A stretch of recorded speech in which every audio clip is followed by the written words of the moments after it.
شکریہ گرمانی صاحب. بنیادی طور پر سینٹ کے اندر اس چیز پہ گفتگو ہوئی.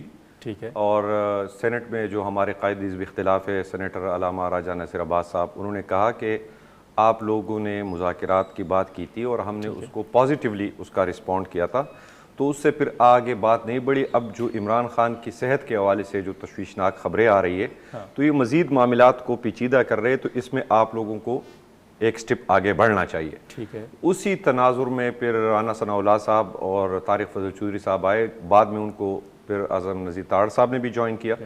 میں ادھر موجود تھا.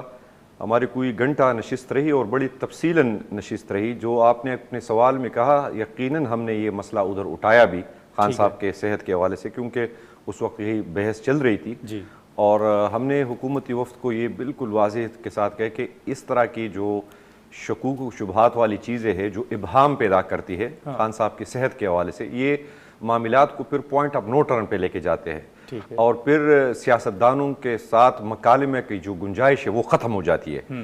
تو ہم یہ نہیں چاہتے کہ مکالمے کی گنجائش ختم ہو, اور ہم نے ہمیشہ آپ کی طرف کوئی وہ جو ہاتھ بڑھایا ہے وہ بڑی پازیٹیوٹی کے ساتھ اور خلوص نیت کے ساتھ بڑھایا ہے. تو آپ سمجھتے ہیں کہ جو آج کی پیش رفت ہے یہ کل کی ملاقاتوں کا نتیجہ ہے؟ ہم نے تو حکومتی وفد کو یہ باور کرایا تھا کہ دیکھیں ہم 7 مہینے سے تواتر کے ساتھ تحریک تحفظ یعنی پاکستان کی قیادت آپ کے ساتھ یہی ڈیمانڈ کرتی آئی ہے. 3, عمران خان کو ان کی ذاتی معالجین تک رسائی, عمران خان کو شفا انٹرنیشنل ہاسپٹل منتقلی, اور ان کی وکلاء, فیملی اور سیاسی رفقا کی ملاقاتیں.